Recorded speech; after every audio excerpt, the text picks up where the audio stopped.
Welcome back. Now, I said we had a guest on today, and we do. It's Rare Diseases Day on Friday, as I mentioned. And our guest today is Giles Lomax, who runs a charity called SMA UK, SMA standing for Spinal Muscular Atrophy. It is a rare genetic disease. It's got a devastating impact on those affected and, of course, their families. For newborns born with SMA type 1, which is the most common form of the condition, accounts for about 60% of cases.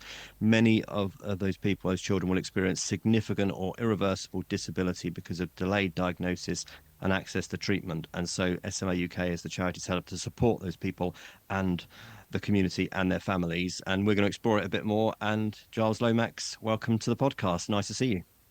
Hi, Steve. Thanks so much for having me on. Hello, James. Thank you very much as well for having us and for a conversation. Oh, brilliant. Well, look, I should just say at the very top, obviously, I have a different life now. I'm outside Parliament and I work with various people across the industry. One who does work with Novartis, who are a company that obviously have an interest in this space, and that will become clear as we discuss the issue, what role they have to play in this classic piece of prevention. Giles, I mean, just take us through from the very start. What is spinal muscular atrophy? So, spinal muscular atrophy is a rare genetical condition, and it's really characterized by loss of motor neurons within the spinal cord. Now, most of the time, these kind of symptoms are present from birth or very early years of life. But in some cases, in some different types of SMA, they do develop later on in life. So you might see certain children develop around 18 months and start to miss major milestones. And actually, some children might develop a little bit later on from that into a couple of years' time as well. So, what we find over the last couple of years, there has been a big momentum shift in terms of recognizing the signs and symptoms because there are clinicians that are way more invested and way more aware of SMA because of some of the work that we've done as a charity, but also there's a lot more in the community eye around kind of the pediatric side of things and working in the community to actually have a slight focus on rare diseases and some other conditions that might come to light for children across the UK. Okay. And this is all about the case for newborn screening and the Every Moment Matters campaign, which I suppose some people may have heard. I will certainly post links to it and to your charity in the show notes and on the social media for the podcast. But tell us why newborn screening is really the big ask. Yeah, so the Every Moment Matter was done by one of the major pharmaceutical companies, and we do work across lots of different Yeah. partners, several partners with interest in SMA, and this was one that was commissioned back in November 2023. And as you mentioned, it really highlights the key around newborn screening. So at the moment in the UK, there are 9 conditions that are on the on the blood spot program for newborn screening. And what we would like to do is trying to get SMA on to be the 10th, and potentially there's another one coming, be the 10th and 11th.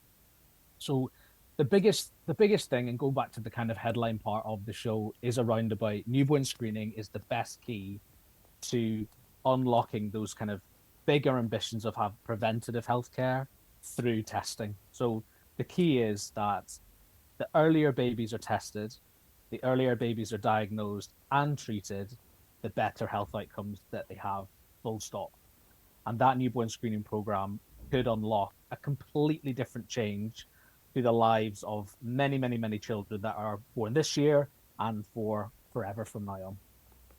Yeah. And so, so when you say newborn screening, you're talking about the heel prick program, which many of us parents will remember happening in the maternity unit when we had our children.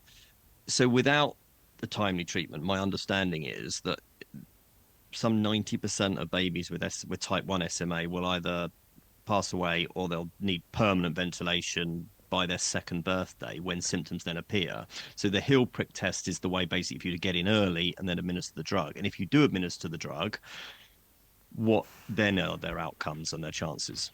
Yeah, that's absolutely correct. So when the babies are tested, the normal blood spot test, which is in the first 5 days, in many cases, those blood spots can result and come back quite quickly. And then there are a number of treatment options that children can go on within the first few couple of weeks, and then maybe onto some bigger gene therapies in the next few months.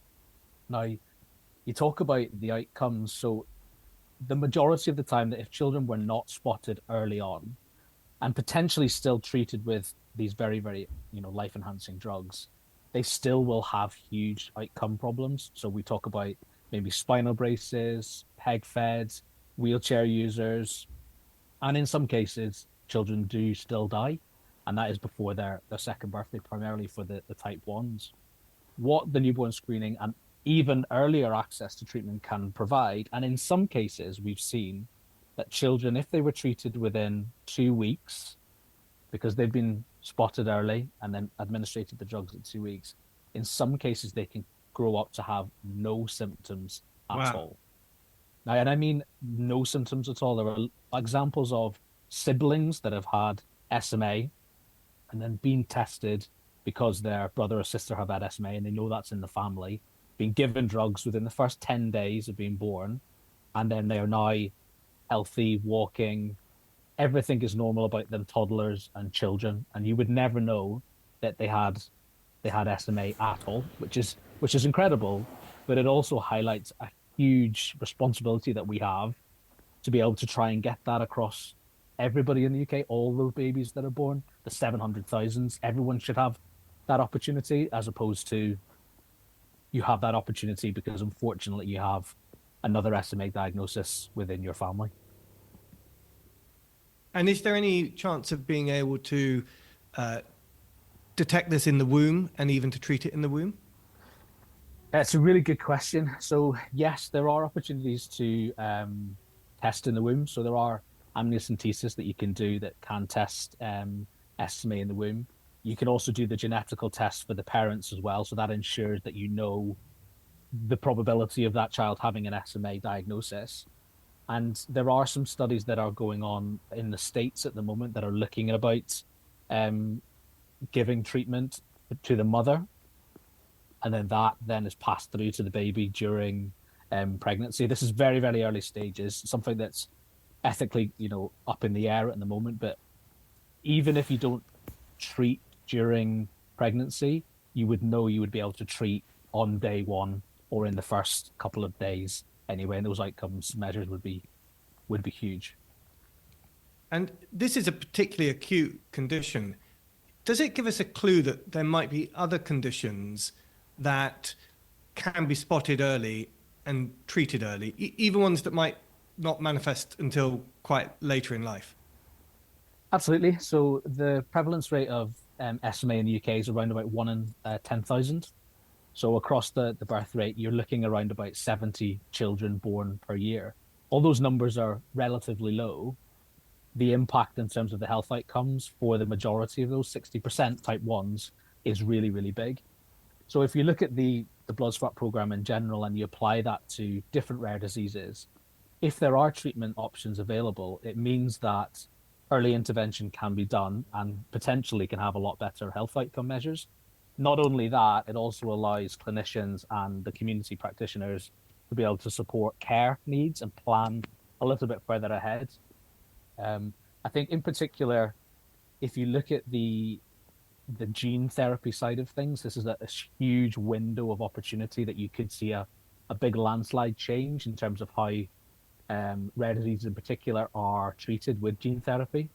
That once we now have these kind of keys unlocked for SMA, it does open the door to other rare diseases and other conditions. So there is a huge opportunity for everybody involved to really take hold of this and make a big change moving forward. As James says, I mean, the impact of this, yes, on the children involved, on the families, their ability to then work. Presumably, that is sort of route one work of what SMA UK as a charity is about. It's supporting that community. And I know, you have all sorts of active groups, WhatsApp groups between, the children, parents, carers, and just tell us a bit about the support that you as a charity offer to the community. Yeah, so the charity's actually just turned 40. It's our 40th anniversary this year in April. And the core of what we do is support, and it'll always be the core of what we do. That will be support any family, child, or person who's been diagnosed with SMA to, support their needs and whatever their outcomes might be. We have a fantastic team within the charity that have really, really, really great skills that do work with a lot of families and a lot of children and a lot of adults. And I think what we've seen as well is there was a big change recently of the amount of support that they have had to have, because not only the treatment has changed the different prognosis and direction, but also the impact of social care and access to equipment, etc., has really, really been put under the cosh over the last couple of years. And that has then mean that the charities had to step in and try to support in a slightly different way than what we would have traditionally normally have done. Yeah. I suppose why we wanted you on so much is because there are so many things that, James and I are former health ministers. There are so many things that we would have seen in our job where we thought, we just don't yet know how to fix this. There are so many things in the cancer space, but we just don't know yet how to do this. This is one that we actually do. Okay, there are exceptions, and you explain that, but this is one that we can prevent in many cases. And it seems that from my reading around this is that the UK is actually behind the curve on this. So I understand that the newborn screening program that we were talking about is in place in the US, more than half of the European Union member Correct. states, about two-thirds of Europe geographically. Russia, Turkey, even Ukraine in a wartime situation has introduced this. So why haven't we so far? And who is what organization, what body is getting in the way? Yeah, so we are definitely behind. As the stats that you've said there are, absolutely evident. And even since the Every Moment Matters report was released in November 2023, I think another 6 countries have come on since that moment. And even our closest neighbours, the Republic of Ireland, are literally setting things up to start newborn screening. The way the mechanisms works in the UK is that any decisions would be made through the newborn screening committee. So the newborn screening committee originally rejected newborn screening for SMA back in 2018, and then in 2023 said that they would start an in-service evaluation, which is essentially a pilot alongside cost modeling for the effectiveness of the treatment. Now, it is the decision of the newborn screening committee ultimately to recommend or not recommend screening for SMA. So what we are doing at the moment is working hand in hand with them to try and give as much information, as much support, and as possible to be able to give them the tools to essentially, in my eyes, make the right decision. And the right decision is obviously SMA to be on there, but if you take away those kind of the financial head costs, actually morally we should be doing this. There are children that are still dying and still have seriously complex needs unnecessarily. Even though we are talking about starting this pilot, we should be testing now. We should be testing now. James. Unbelievable. Well, I can't help feeling that this is not only a heartwarming story for those 70 or so hit by this particular genetic problem, but it's promising for a whole bunch of other conditions going forwards. And I just wonder whether this is the opening chapter of a big revolution, the one that we'd hoped for a long time, where a lot of our genetic flaws are ironed out quite early on through these kinds of interventions. And it fills me full of hope. Giles, I hope you feel the same. I definitely do. And we are going through a real tumultuous time at the moment where we know we have treatments available. Yeah. We know that blood spot is the key to unlock the future. And we are going through some real issues there. What would be lovely to be able to say is that we've laid the tracks or provided a really good roadmap for other rare diseases within this space to say, actually, here's the manual, here's how we pick it up, and here's how we can get these various other conditions that have significant other problems for other families. And they can say, SMA have cracked it, and look at the outcomes. And that would be an amazing light to shine on. And not only for us as a charity, but actually as the UK in general, to say, look, we are now really shifting our mindset to be a preventative healthcare system, to say, look, there are upfront costs, yes. However, let's move that cost mentality away from care and into testing. And I think that would be a really, really great thing to do. But it's not just rare diseases, not that rare diseases aren't a big issue, but there are quite highly prevalent genetic issues. The BRCA gene for breast cancer, in Parkinson's. My father and grandmother both had Parkinson's, so I have some skin in the game on this one. There are genetic flaws that increase your likelihood of getting Parkinson's. maybe we'll have a day quite soon where after a heel test, babies will have a bunch of things corrected that will reduce their propensity for getting a whole bunch of very common diseases later in life. Yes, I mean, I absolutely agree. And I have friends who have got the BRCA gene, and to Right. see the things that they have had to go through in their kind of late 30s and 40s in terms of double mastectomies, if you could change that so that there are preventative measures 30 years, 35 years before then, I think it definitely changes everything. Yeah, I think there's some 68 babies are born in the UK every year with SMA. Giles, if only we had a Secretary of State who said that one of his three main priorities was moving from sickness to prevention. Yeah, I know. Isn't this a perfect opportunity? We're going to James and I are going to go on next and talk about, how the government's pulling together its 10-year plan and working around its main priorities of the Secretary of State. This would be what a brilliant announcement this would be to make around the time of the 10-year plan. That's something that we know we can do, that we have the know-how to do, that we're going to stand behind, and we're going to say, you know what, we can move this from sickness to prevention. Wouldn't that be a great idea? That would be absolutely fantastic, and I do think that's achievable. That is achievable if the Secretary of State did look at this and thought, where is one of the quickest low-hanging fruits in the healthcare system with a particularly focus on preventative care medicine?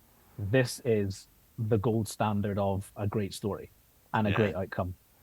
Well, thanks for coming on. We'll let you go. Just before we do though, Giles, this is, of course, an in audio only podcast at the moment, but I can't help but think behind you there, I can see a Yeah.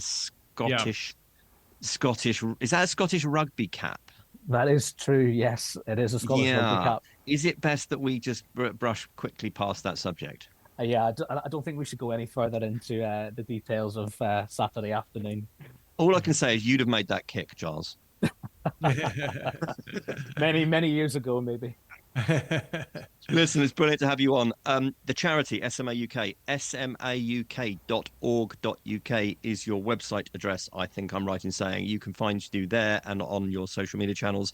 And also, if you Google Every Moment Matters, you will see the information around that campaign online. It's everywhere. We'll post links to it on our social media as well. But Giles, thanks for coming on, talking to James and I.